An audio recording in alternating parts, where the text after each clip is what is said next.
Yo, this is RB and today I am doing a review of the movie Attack Part 1. It's a 2022 sci-fi action adventure movie, Part 1 in the series, released in theaters. IMDb has rated 7.2 and I agree with it.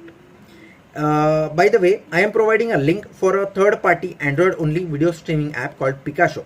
It aggregates all the famous movies and TV shows of famous platforms like Apple Plus and HBO Max, and also theatrical releases. By the way, this movie is available on Picasso, so you can download and watch it for free. Let's start the review now. The plot is of a terrorist attack on Parliament of India. John Abraham is the hero of the movie and the lead soldier. The plot focuses on skirmishes between the terrorists and Indian army. The story is good.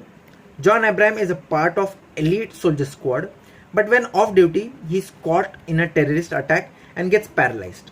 He is chosen for a super soldier program and in the end helps save the PM and the parliament single-handedly from a nation-level terrorist threat. The concept is very logical and straightforward. The sci-fi element is well explained, not over or underdone. The dots were connected very smoothly. Paralyzed John Abraham is chosen for a super soldier program of Indian Army. The sci-fi elements which made John Abraham a super soldier were well displayed and had its roots in existing tech, so it didn't feel unrealistic. If anything, it felt very real. The use of AI, that is artificial intelligence, for commands and thinking, brain-machine interface for control, and nanotech electrodes for agility and movement. This is the tech showed in the movie. The use of all three in conjunction made John Abraham a super soldier. I would like to explain this a little deeper for my uninformed audience. AI, that is the artificial intelligence, is now already part of human life in reality. For example, Google Assistant is an AI. And many AIs have been created which now help scientists in their discovery. Elon Musk, a billionaire, Tesla owner, has a company working on brain-machine interface. He also presented a demo recently. Nanotech is not so developed, humans are at a nascent stage, but it has countless applications. In this movie, a highly sophisticated AI chip is inserted in John Abraham's brain, which interacts with John Abraham and his body by a brain-machine interface device, and this controls the nano-electrodes on his body.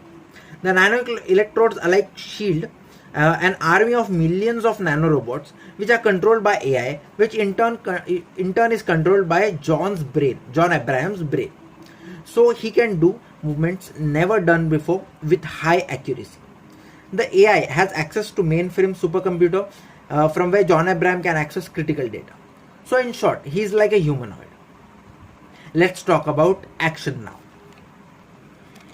Action in the movie is very broad, high pitch, and most important, something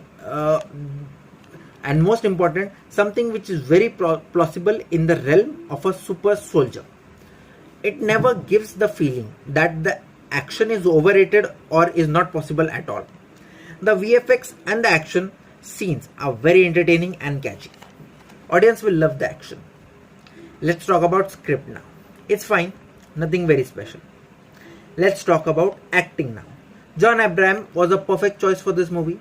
He has acted and performed very well up to the mark. This movie is distributed as 35% acting and 65% action. Although John Abraham is not a very versatile or diverse actor, he is very good in action, high adrenaline, high intensity roles. And the movie and John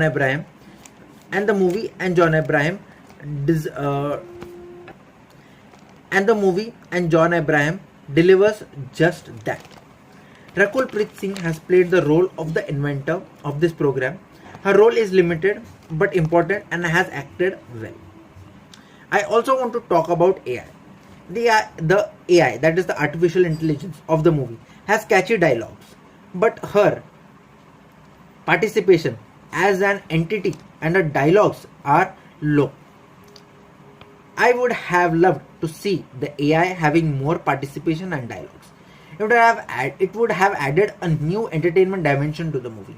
Same as in Iron Man movie with Jarvis as the AI.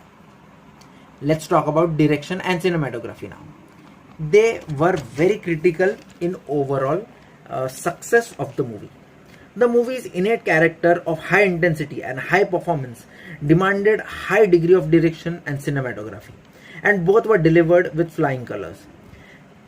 Lot goes into both in such types of movies, like where the scene, which scene to cut, which to keep, which angle of camera to be used, how should be the timeline and sequence of specific shots in a scene and of the scenes in the movie. The action scenes should be perfectly captured so that the display is as wanted and needed. And after all, the final cut should be so simple and sophisticated at the same time that general public should be able to comprehend. So overall, the movie is very entertaining and full of action. Immense pleasure that sci-fi movies are now in Bollywood industry are having a increasingly large participation in the industry. Looking at the history, Bollywood has shied away from experimentation, but now is catching up.